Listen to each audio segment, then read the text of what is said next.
Muy buenas tardes, bienvenidos el día de hoy a su programa Conversando con Villegas. El día de hoy tengo el placer, el honor y el gusto de tener presente aquí a dos invitados de lujo.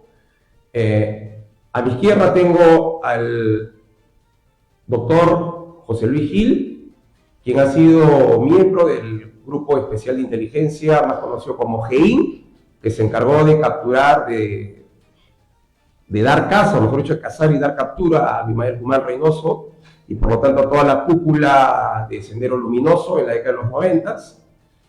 Y a mi costado derecho tenemos al doctor Fernando Valdivia Correa, eximio abogado de profesión, jurisconsulto, doctor en Derecho, con quienes conversaremos el día de hoy sobre la inseguridad ciudadana como eje principal, como el principal problema, por hecho la principal problemática del próximo gobierno de turno, que es el de la señora Keiko Fujimori. Bienvenidos a ambos, muchas gracias por estar aquí presente en mi programa.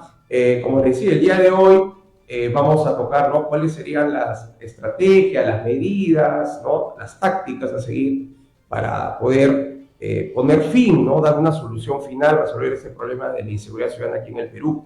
Comenzaremos con el doctor José Luis Gil, a quien le doy la bienvenida. Muchísimas gracias por estar aquí en mi programa. Y la pregunta del millón es, doctor, en base a su experiencia personal, ¿cómo usted analiza la problemática de la inseguridad ciudadana aquí en el Perú? Para usted, ¿es lo mismo cazar a Abimael Guzmán Reynoso y a toda la cúpula de Sendero Luminoso aquí en el Perú que dar caza y captura a los principales cabecillas sanguinarios, ¿no?, de las diferentes organizaciones criminales, de sicarios y extorsionadores, ¿no?, de pago de cupos aquí en el Perú? Es la misma metodología que se tiene que aplicar que se aplicó en los 90 con el GEIN para dar caza y captura a Abimael Guzmán Reynoso, ¿sí o no? Bueno, no es tan, buenas noches, muchas gracias por la invitación. No es tan fácil decir sí o no. Lo primero que hay que delinear es de qué se trata, cuál es el fenómeno. ¿Es igual que Sendero Luminoso? Yo les digo que no.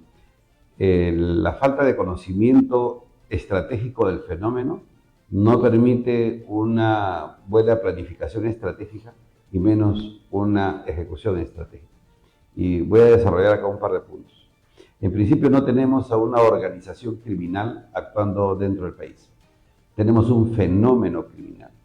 Y la diferencia entre fenómeno criminal y organización criminal es que este fenómeno está integrado por aproximadamente 17 organizaciones criminales de toda Sudamérica, de México, de Colombia, de Venezuela, de Ecuador, de Brasil, y estas, en alianza con las propias organizaciones criminales del Perú, pues han creado o están creando una tormenta perfecta, digamos así, respecto al crimen, que para que tengamos conciencia de lo que está pasando, recién estamos iniciando, estamos en el nivel más incipiente del fenómeno.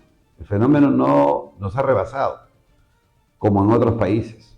Para que tengamos un ejemplo, nosotros tenemos un aproximado de 10.5 personas fallecidas por 100.000. México tiene 50.10% de personas sobre 100.000. Estamos en el ranking, de 20 países estamos en el ranking 7, 6. Quiere decir que estamos en el nivel más incipiente, no hemos llegado a desarrollar. Eso es lo primero, es el fenómeno criminal. Tan es así que este fenómeno criminal es mucho más grave, mucho más letal, mucho más peligroso que Sendero Luminoso y el MRTA juntos. Mira lo que te estoy diciendo. Mucho más grave, mucho más peligroso, mucho más letal que Sendero Luminoso y el MRTA juntos, que nos mataron más de 60.000 personas. ¿Por qué razón? Porque estas organizaciones terroristas le declararon la guerra, entre comillas, al Estado peruano, es decir, a la columna vertebral que sostiene una sociedad, un Estado, que son sus Fuerzas Armadas y la Policía Nacional y sus autoridades. En este caso, este fenómeno criminal que está compuesto tanto por organizaciones extranjeras como nacionales, creando todo este fenómeno, le han declarado la guerra al país, porque los blancos objetivos no son militares, policías o autoridades. los blancos objetivos de estos fenómenos son todos, niños, ancianos, pobres, ricos, comerciantes, trabajadores, cualquiera, pasajeros de un bus. O sea, el nivel de letalidad del fenómeno que vivimos hoy es inmensamente superior a lo que era Sendero Luminoso y el MRT en el año 80. Aparte de eso, como bien he dicho, no tenemos una organización, no tenemos una estructura, ¿no es cierto? Una estructura que fácil es con un seguimiento, como lo hicimos con las otras organizaciones, poderlos capturar y se acabó, capturas a los cabecillas y se acabó. No, estos fenómenos, este fenómeno se retroalimenta, los asesinos, los sicarios se movilizan en Sudamérica, pueden cometer hoy día un asesinato aquí, se van mañana a Chile, terminan en Argentina y terminan en México o Estados Unidos. O sea, la dinámica de este fenómeno criminal es muy diferente, por eso que ahora, te respondo como al inicio, no es muy fácil decir sí o no, si es igual o no es igual. Correcto, doctor. Entonces, si en caso la señora Keiko Fujimori a usted lo nombrara ministro del Interior del Perú o jefe del Servicio de Inteligencia Nacional, ¿cuáles serían las principales medidas drásticas que usted tomaría como hombre especialista en inteligencia y o como hombre fuerte de la seguridad nacional o la seguridad interior del país? Bueno, fíjese, esto tiene que responderse de una manera más profunda, más amplia, ¿no? No solamente es lo que haría una persona como ministro del Interior, que no me veo como tal en este momento. ¿Por qué? Porque hay 4 actores en la lucha contra el fenómeno criminal: el Estado peruano, el empresariado, la sociedad organizada o la llamada sociedad civil y el ciudadano. Y todos deben tener una tarea y determinadas acciones, ¿verdad? Porque esto no es un problema solo del Estado, solo de la policía, solo de las Fuerzas Armadas o las Fuerzas de Seguridad. Este es un problema que involucra a todos estos actores. En segundo lugar, no solamente es, como acabo de decir, medidas policíacas o de inteligencia. Son una serie de medidas que tienen que darse, por ejemplo, en el campo del Ministerio de Justicia, por ejemplo, que tienen que darse con los temas de infraestructura, que tienen que darse con el sistema de lucha contra la corrupción. ¿De qué me vale a mí tener un cargo, capturar a los criminales, si no hay cárceles donde ponerlos? Si hay un fuerte contingente corrupto en el sistema de justicia que hacen que finalmente el sistema de justicia sea una puerta giratoria, ¿de qué vale? ¿De qué vale si tenemos empresarios que no denuncian y que simplemente están pagando sus cupos? ¿De qué vale si tenemos una iglesia o colegios profesionales de espaldas a lo que está pasando en el país? Entonces, no es un tema policiaco, no es un tema solo de inteligencia. La inteligencia en este momento está haciendo su chamba.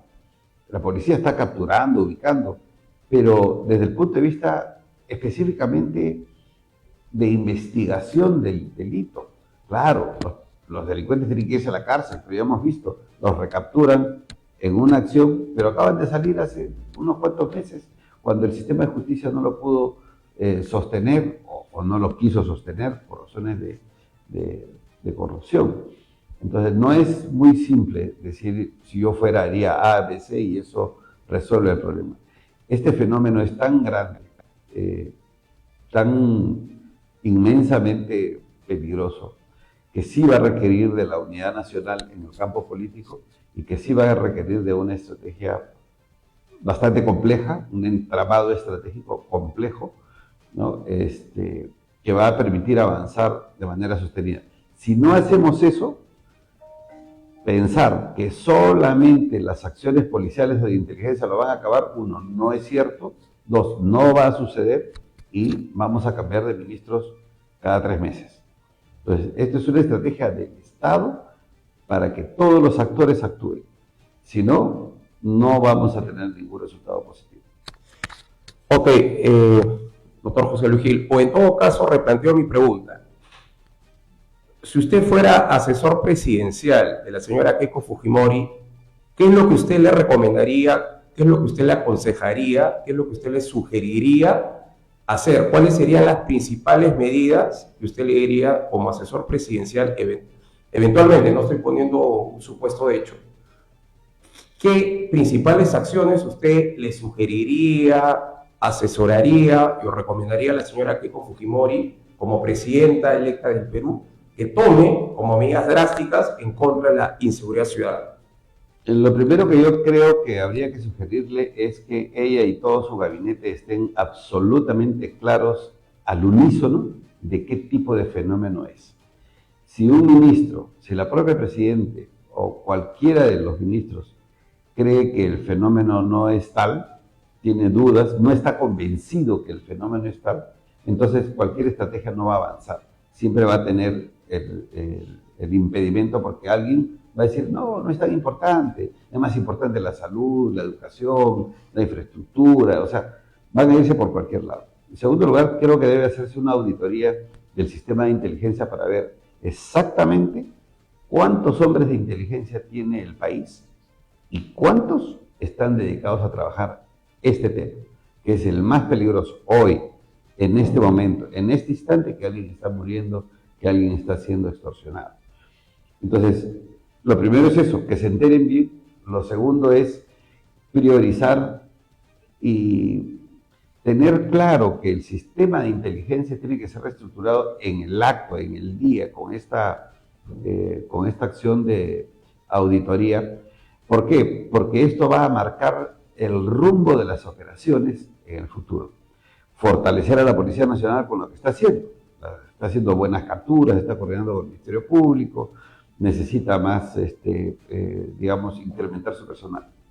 Y lo cuarto es tener listos una o dos cárceles para hacer que el sistema de justicia funcione. Si el criminal sabe que no hay cárcel, que va a salir pronto, que la cárcel es prácticamente un parque de diversiones, entonces estamos mal, ¿no? Tienen que construirse penales, y hay por si acaso oportunidades, construirse penales en el plazo mínimo, 6 meses, porque el criminal tiene que sentir, el crimen tiene que ser desalentado, no solamente por la persecución, sino que tiene que ser desalentado por la capacidad del Estado para hacerle sentir de que su libertad realmente va a ser tomada por las fuerzas de seguridad y por la justicia del Perú. Sería lo primero. Hay muchas cosas más que hacer, pero la punta de lanza de toda esta estrategia es la inteligencia. Una inversión histórica en inteligencia. Voy a poner un pequeño ejemplo. Nayib Bukele, cuando entró de presidente, teniendo un país de 6 millones de personas, con un problema que eran las maras salvatruchas, le metió 2.500 millones de dólares de arranque. Aquí en el Perú, con 34 millones de personas, con un fenómeno criminal que tiene N cantidad de problemas gravísimos en materia de seguridad, hasta ahora le estamos dando solo 100 millones de soles al año al Ministerio del Interior. Es decir, el 0.01 del presupuesto que Nayib Bukele le metió a la inseguridad. Entonces hay que hacer ese balance, y por eso digo siempre, ¿no? Cuando a veces te escucha Fernando, inversión histórica en inteligencia. ¿Cuánto es una inversión histórica? Solamente igualemos a El Salvador, 2.500 millones de dólares en el primer año, y vamos a ver cómo cambian las cosas. Muy bien, doctor José Luis Gil, dado que usted menciona el tema del caso del gobierno de El Salvador con el señor Nayib Bukele a la cabeza, asimismo está lo de la construcción del SECOT, ¿no? De esta megacárcel de máxima o de alta seguridad ahí en El Salvador. Asimismo, la señora Keiko Fujimori ha anunciado públicamente que va a construir megacárceles. Bueno, no ha dicho una megacárcel, sino ha dicho megacárceles en plural, no sé cuántas construirá o podrá construir en 5 años. ¿Cuántas megacárceles considera usted que se pueda construir en el Perú durante 5 años, ¿no? En este caso, con los 5 años de gobierno de Keiko Fujimori en el poder. Y asimismo, ¿qué opina usted lo que ha dicho Keiko Fujimori públicamente? Que a los presos lo va a tener a pan y agua, o sea, con máximo solamente carbohidratos, o sea, arroz y fideos, como dieta alimenticia. No les va a dar pollo, no les va a dar pescado, no les va a dar carnes. Y si quieren comer rico, como se dice, si quieren comer rico y sabroso, van a tener que trabajar, ¿no? Aquí, posteriormente vamos a hablar con el doctor Fernando Valdivia Correa. Como abogado, existe una prohibición, ¿no?, de parte de la OIT, ¿no?, de la Organización Internacional del Trabajo, ¿no?, para el tema del trabajo forzoso. Entonces, ¿cómo considera usted estas medidas que estaría adoptando supuestamente la señora Keiko Fujimori en el poder para poder resolver el problema de la seguridad, de la inseguridad ciudadana aquí en el Perú? Bueno, eso me dice que aún falta un poco más de profundización del conocimiento del fenómeno, porque el que no trabajen o trabajen, el que coman carbohidratos o no, no es el problema de fondo de las cárceles, ¿no?, sino son las medidas de seguridad internas. Ese es el tema de fondo, es el hacinamiento. Ese es el problema de fondo. Entonces, creo que hay que orientar a la Presidenta para que sepa que el problema es mucho más global que solamente ir por el tema de los alimentos, ¿no? Primero hay que eliminar las leyes que le dan ventajas a los internos, ¿no?, que si es menos de 4 años no vas preso, te vas libre. Entonces los jueces juegan con eso. Todo delito violento, como crímenes, asesinatos, asaltos, robos, deben prohibirse que tengan beneficios cualquiera, y eso lo puede decir seguramente el abogado. O sea, ese es el punto. El punto es que estas personas salen en libertad, no que coman más o menos. Y así les obliga, porque, a ver, una estrategia eficaz no es tal solo por decreto, sino por acciones concretas. Y la acción concreta es que tienen que eliminarse las leyes que le dan facilidades al criminal dentro de las cárceles, de los delitos violentos por lo menos, y que construir de una vez cárceles que garanticen el aislamiento absoluto del criminal. Eso son medidas realmente eficaces. Lo demás, bueno, quitarles la comida, que carnecita no, quieren comer rico, eso realmente es simplemente superficial. Doctor José Luis Gil, ¿usted considera como una medida política, y claro, también se la preguntaría acá al abogado, al doctor Fernando Valdivia Correa, posteriormente, pero igual tiene que ver con política policial o política, ¿no?, de seguridad, ¿no?, en el Perú? ¿Usted considera eficaz que el Perú pueda aplicar una política general, una política pública de extradición de los principales cabecillas o los principales delincuentes aquí en el Perú a Estados Unidos de América, tal cual se aplicó en Colombia, donde, por ejemplo, Pablo Escobar, ¿no?, tenía una consigna, ¿no? Preferible una tumba en Colombia, ¿no?, antes que una cárcel en los Estados Unidos de América. ¿Usted consideraría que aplicar esa política aquí en el Perú, de lograr extraditar, y le doy un nombre, al monstruo, ¿no?, alias el monstruo aquí en el Perú, extraditarlo a Estados Unidos, hacer las gestiones con el gobierno del presidente Donald Trump, literalmente causaría miedo, temor, furor entre los principales cabecillas delincuentes en el Perú, y eso más bien socavaría la moral de los criminales? ¿Sí o no, y por qué? Sí o no, siempre. A ver,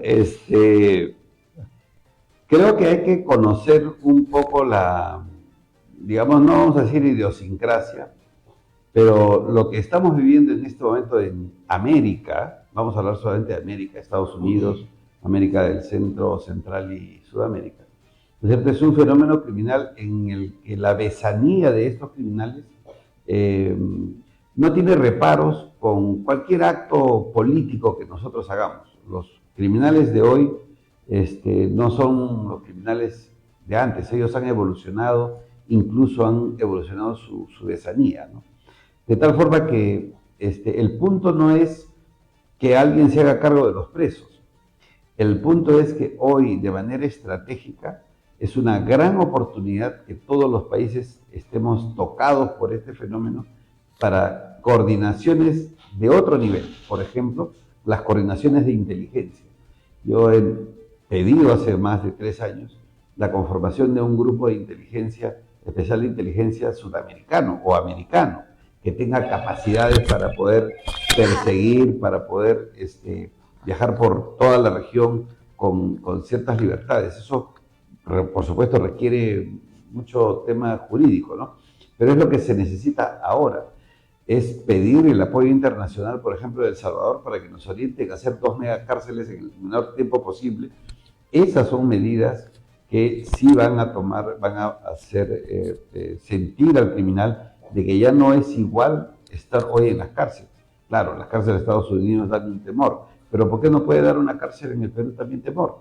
¿No es cierto? Entonces somos incapaces de construir una cárcel absolutamente segura, no tenemos esas capacidades. Entonces creo que más que recurrir a alguien para que nos resuelva el problema es recurrir a todos para que todos en conjunto hagamos acciones de inteligencia, acciones jurídicas, acciones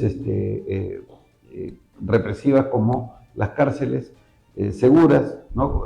Con el intercambio de tecnología. Entonces, creo que el concepto debe ser más de cooperación internacional a que de recostarnos a un país porque tiene las mejores cárceles. Podemos hacerlo en el Perú también. Correcto, doctor José Luis Gil. Asimismo, ¿usted considera que sería viable una ley de arrepentimiento para todo criminal, ¿no? O sea, eso ayudaría a la inteligencia policial para que pueda dar, o sea, información y a cambio de ello, o sea, se le puede dar beneficios penitenciarios y si este criminal, ¿no? Suelta información privilegiada, pues obviamente se pueda con esta información dar con el paradero, ¿no? De las principales cabezas principales. Ahora, asimismo, revisando también información, existen cárceles también en los barcos, ¿no? En los buques alejados en las profundidades del mar o del océano, ¿no? En aguas internacionales. Considera que el Perú, en vez de estar construyendo cárceles aquí en el Perú, que tal vez puedan demandar mayor gasto, se pueda contratar o alquilar o arrendar, o en todo caso con nuestros propios buques de la Marina de Guerra del Perú se puedan mandar a cárceles marítimas, ¿no? Fuera de todo tipo de contacto con tierra cero, ¿no? Por ejemplo, a los principales cabecillas como alias el monstruo, ¿usted lo considera como una medida eficaz? ¿Sí o no? No, yo creo que esas son medidas que no sé de dónde habrán salido, pero que no las considero eficaces en este momento, no son realizables, no son realistas, ¿no? No tengo conocimiento de que haya cárceles como buques andando por ahí que sea una medida eficaz, eso es lo primero. Lo segundo es que hay que tener cuidado con el tema de la ley de arrepentimiento o de la colaboración eficaz. ¿Por qué? Porque como hemos visto, se manoseó la colaboración eficaz, se le cambió a la norma una serie de acciones, porque nosotros, los que trabajamos en DIRCOTE, fuimos los que iniciamos la colaboración eficaz en temas de terrorismo y luego se ha manoseado esta norma, que hace que todo el sistema gire en torno a la colaboración eficaz. Eso no es así. Yo creo que la colaboración eficaz tiene que ser una parte de todo el proceso y que el proceso ya ha avanzado con tecnología, ha avanzado con intercambio de información, con técnicas criminalísticas que realmente probarían más rápido el delito y llegaríamos más rápido al delincuente que solamente basándonos o haciendo que todo el peso del proceso investigatorio quede en los labios de un criminal. Yo creo que ese es un error que se ha estado cometiendo, ¿no? Entonces, ahí hay que hacer algunos ajustes, pero sí creo que hay que cambiar algunas cosas, varias cosas, y espero que este gobierno lo haga. Uh-huh. Muy bien. Muy bien. Ahora vamos aquí con el doctor Fernando Valdivia Correa para que nos dé el marco jurídico respectivo. Doctor, quisiéramos saber cuál es su enfoque jurídico, cuál es su análisis en base al derecho penal y en base al derecho constitucional sobre las llamadas y o denominadas leyes pro crimen aquí en el Perú. Principalmente existen un promedio de 8 leyes pro crimen que han generado gran polémica popular. ¿Usted está a favor, sí o no, de las leyes pro crimen aquí en el Perú? ¿Y por qué? Bueno, ante todo, muy buenas tardes, Walter, y también a ti, José Luis. A ti, Walter, por la deferencia, digamos, en esta segunda ocasión que estoy aquí en tu programa. Franklin Delano Roosevelt solía decir que en política no hay casualidades y si las hay es que se encuentran muy bien estructuradas. Esto nos lleva preliminarmente a definiciones que hemos encontrado a través de estos últimos años como dictadura parlamentaria, ejecuciones extrajudiciales o conflicto armado interno. Ninguna de estas tres definiciones que acabo de señalar tienen una consistencia entre sí. Simplemente es denominada la narrativa. Ejemplo claro es que el Parlamento, como su propio nombre dice, viene de la palabra hablar, que es conversar. Por lo tanto, sería inconsistente decir que en el Congreso de la República exista, propiamente dicho, una dictadura como tal. Bueno, respondiendo directamente a tu pregunta, efectivamente, lo que viene digiriéndose a través de un sector político en estos últimos 2 años es en la etiqueta que se ha colocado más o menos 8 leyes aprobadas por el Congreso, en algunos casos publicadas por el Ejecutivo, en las que se denomina leyes pro crimen. Insisto, es una narrativa que ha sido convenientemente alimentada, sobre todo en esta última campaña electoral. Pero veamos muy rápidamente 3 de ellas. En marzo del 2024, el Parlamento aprobó esta ley 31990, que modifica el Código Procesal Penal y efectivamente a lo que se refería José Luis Gil hace unos minutos, trató sobre la ley de colaboración eficaz. ¿Qué ocurría anteriormente? Hasta antes de marzo del 2024. El fiscal, como titular de la acción penal, recibía cierta información de una persona que había cometido un delito. Yo sé de paso, el colaborador eficaz comete el delito. Lo que busca a través de esta figura jurídica es reducir su condena o eximir de responsabilidad penal. Bueno, era sin plazo. El fiscal se podía tomar todo el tiempo que le ofrecía la vida para tomar declaraciones, contrastar la veracidad, etc, etc. En el camino, a las personas, vamos a utilizar un término coloquial, a las personas que iba echando este supuesto colaborador eficaz, obviamente pues no solo no dormían tranquilos, sino que también había esa cierta o mayor incertidumbre de cuando, no sé, pues me van a privar de mis derechos, ¿no? Alguna prisión preventiva, etc, etc. A través de esta comentada ley 31990, el Parlamento fija un plazo general de 8 meses para que este aspirante a colaborador eficaz logre un acuerdo con el Ministerio Público. Se amplía excepcionalmente por 4 meses u 8 meses si se trata de una organización criminal, entendiéndose que esa ampliación debe ser, Walter, debidamente justificada.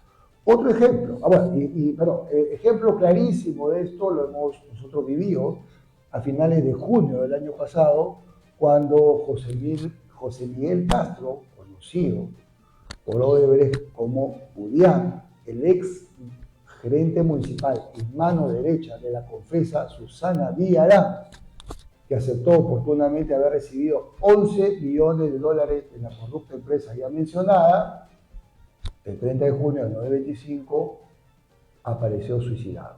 Este señor, lo anecdótico e irónico a la vez, que este señor desde el 2019 aspiraba a ser colaborador eficaz. Es decir, 6 años y se fue del plano terrenal y quedó ahí. Otro muy breve ejemplo es que en agosto del 2024 el Congreso de la República aprueba la 32.108. Esta norma define dos cosas. ¿Qué es una organización criminal? Propiamente dicho, porque anteriormente era pues un saludo a la bandera, era una tipificación antojadiza que la Fiscalía le daba a una agrupación de 2 o 3 más personas y con eso eran pues las investigaciones y las detenciones preliminares y prisiones preventivas por doquier. Y lo otro punto resaltante de esta acotada ley se da con respecto a los allanamientos. Se ha dicho de que cuando ya se produce a partir de la acción de esta norma de un allanamiento de manera muy folclórica y hasta irónica, la policía conjuntamente con el fiscal no pueden hacer la inspección en el inmueble hasta que llegue el abogado del imputado, que probablemente pues esté de viaje por Europa. Eso es totalmente falso.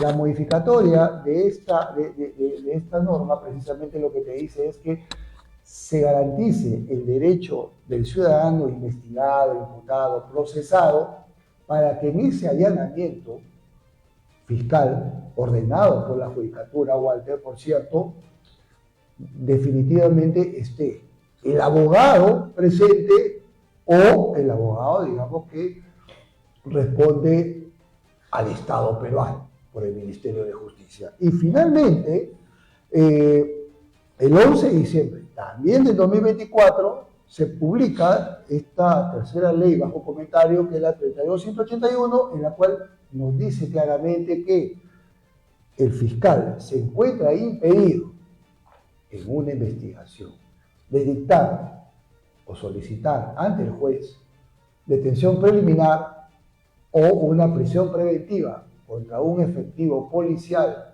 en situación de actividad en cuadros, cuando, y textualmente lo leo, hace uso de sus armas o medios de defensa en forma reglamentaria y como consecuencia de ello se produce una lesión o muerte. Eso está clarísimo, Walter, de que la Policía Nacional del Perú combate, entre otros, la delincuencia en favor y procura de todos los peruanos. Muy bien, doctor. En concordancia con lo que hemos estado conversando con el doctor José Luis Gil, desde su enfoque jurídico, ¿usted cómo ve la propuesta de Keiko Fujimori de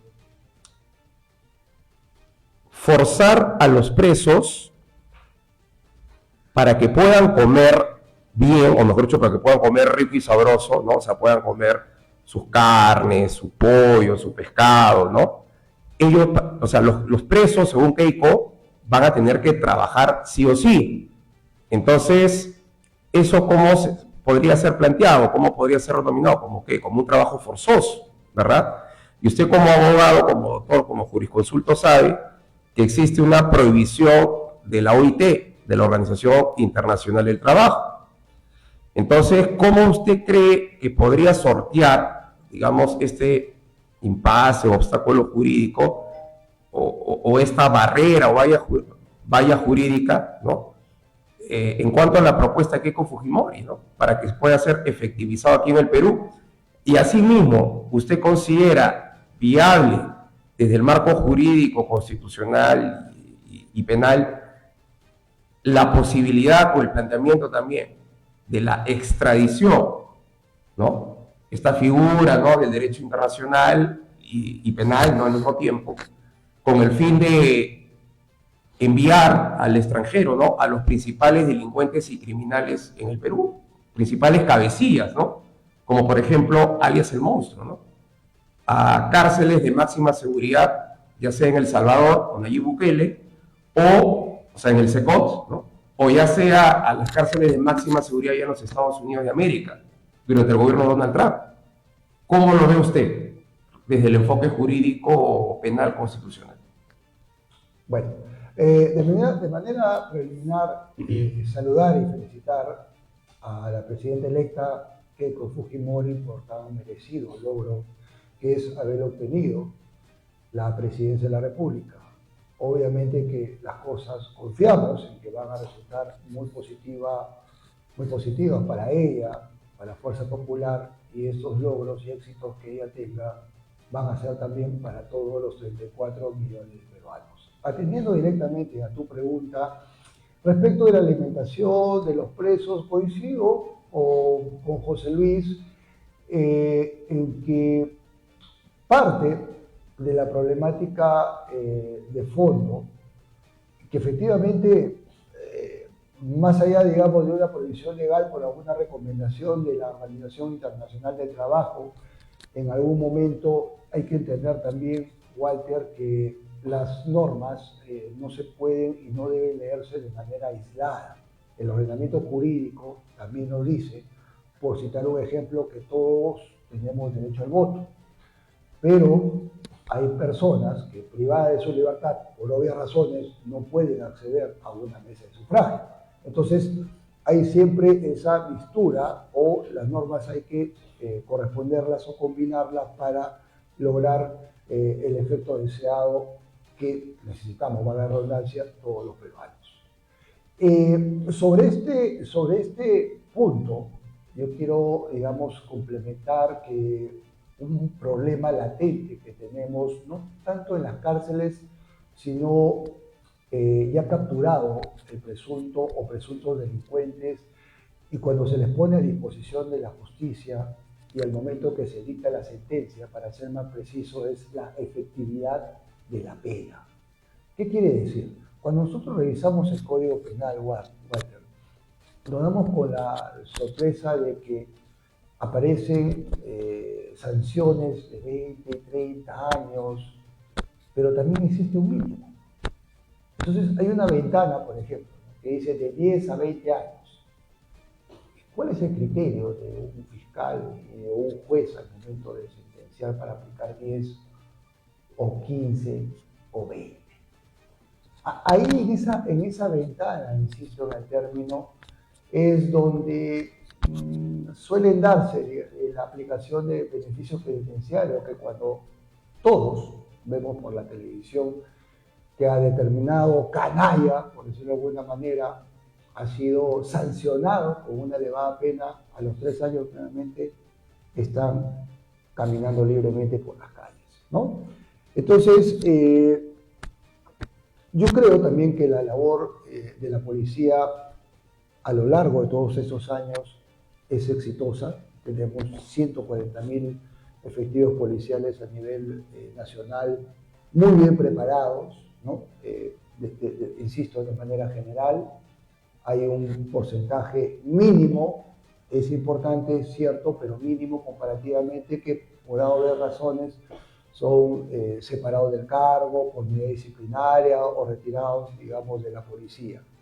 Razón por la cual sí, nuevamente insisto en este hecho, que la transversalidad debe seguir acrecentándose en ese trinomio que es Policía Nacional del Perú, Ministerio Público y Poder Judicial. Oye, doctor, finalmente, como última pregunta, ¿no?, final del programa, ¿usted estaría de acuerdo con una ley de arrepentimiento que otorgue beneficios penitenciarios a los delincuentes con el fin de obtener información privilegiada, ¿no?, que pueda dar captura a los principales cabecillas de las organizaciones criminales, sean nacionales como extranjeras, aquí en el Perú? ¿Sí o no? ¿Y por qué? Y asimismo, de forma complementaria, ¿cuáles serían sus principales recomendaciones, sugerencias y los consejos que usted le daría como abogado si usted fuera el asesor jurídico principal de la presidenta Keiko Fujimori en aras de resolver el problema real de la inseguridad ciudadana en el Perú como principal prioridad para todos los peruanos? Ok. La ley de arrepentimiento data efectivamente de la década del 90, específicamente en el año 92, cuando ya el terrorismo lo teníamos propiamente en las ciudades, ¿no? Teníamos apagones, cochebombas, en fin, una lacra social, delincuentes terroristas, Sendero Luminoso y el MRTA, que al cabo, digamos, de este decenio fueron diezmados notablemente. Por ahí que subsisten algunos remanentes, pero bastante vinculados con lo que son también las organizaciones delincuenciales afines al narcotráfico. Esta ley de arrepentimiento efectivamente trae a colación lo que ocurrió también en la década del 80, principalmente cuando las Fuerzas Armadas y la Policía Nacional fueron en su momento sorprendidos por esta horda delincuencial, que sí, digamos, hubo civiles muertos, pero también valerosos policías y miembros de nuestras Fuerzas Armadas que cayeron en acto de servicio o sufrieron lesiones de carácter permanente, enlutando, por cierto, a esposas principalmente e hijos de estos valerosos. Y toda esta situación nos ha llevado a que efectivamente, por lo que hemos comentado hace un momento, se refuerce y siga haciéndose el ordenamiento jurídico y también traer a colación lo que se aprobó oportunamente, que es la ley 32.107, que está relacionado con la prescripción de los delitos que se han denominado en su momento como deshumanidad y crímenes de guerra.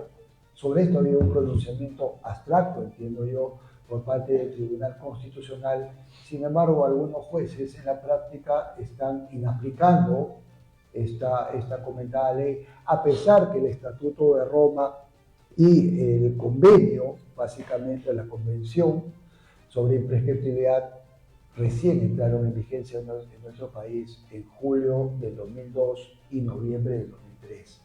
Entendemos que las normas no son retroactivas, razón por la cual, a pesar de, y entendiendo perfectamente la difícil y eterna situación de drama que están viviendo ciudadanos o familiares que han perdido a sus seres queridos o se encuentran desaparecidos, también está como parte de la seguridad jurídica que, digamos, se atiendan estas demandas que son parte también de esta población de valerosos policías y miembros de nuestras Fuerzas Armadas. Bueno. Muy bien, doctor. Muchísimas gracias por su presencia aquí en mi programa, en Conversando con Villegas. El día de hoy, amigos, hemos tenido a dos brillantes expositores con quienes hemos conversado sobre el problema real, el problema principal, el problema prioritario de la inseguridad ciudadana en el Perú, ¿no? Hemos tenido al doctor José Luis Gil, especialista a uno en temas de inteligencia nacional aquí en el Perú, es miembro del GI, del Grupo Especial de Inteligencia, grupo especializado en haber dado caza, captura y haber tomado como prisionero, ¿no?, a Abimael Guzmán Reynoso y a toda la cúpula principal de Sendero Luminoso, el principal organización terrorista aquí en el Perú, ¿no?, en la década de los 90. Y también hemos tenido el privilegio de tener acá al doctor Fernando Valdivia Correa, jurisconsulto, abogado, doctor en Derecho, quien también nos ha planteado el marco jurídico penal y asimismo el marco jurídico constitucional sobre la problemática de la inseguridad ciudadana aquí en el Perú. Conmigo será hasta una próxima oportunidad. Muchísimas gracias y también quiero aprovechar finalmente en felicitar el flamante gobierno de la señora Keiko Fujimori. Desde aquí le deseamos todo lo mejor, toda la mayor y mejor ventura para el desarrollo de solucionar todos los problemas principales como la inseguridad ciudadana aquí en el Perú. Asimismo también el fenómeno del niño y otros problemas reales que son de vital esencia, ¿no?, para la supervivencia, la subsistencia y sobre todo dar bienestar y calidad de vida a todos los peruanos. Felicidades, señora Keiko Fujimori. Todo depende de usted. Ahora la pelota está en su cancha. Dejen alto su nombre y dejen alto su apellido. Limpie su nombre y limpie su apellido. Mis mejores deseos para usted, señora Keiko Fujimori, como flamante presidente del Perú. Para el bien y por el bien de todos los peruanos. Muchísimas gracias. ¿Sabías que Nacional TV Perú está disponible en más de 100 empresas de cable teleoperadores a nivel nacional? Nuestra señal llega a todas las regiones del país, llevando información y entretenimiento a todos los peruanos. Así es, Carly. Estamos en costa, sierra y selva. Nacional TV Perú siempre está contigo conectando al país con contenido de calidad. Además, puedes seguirnos en línea a través de nuestra página web www.nacionaltvperu.com. Es la forma más fácil de vernos desde cualquier dispositivo, estés donde estés. No olvides seguirnos también en nuestras redes sociales para enterarte de toda nuestra programación y las noticias más importantes del país. Nacional TV Perú está presente en cable y en línea. Somos el canal que une a los peruanos.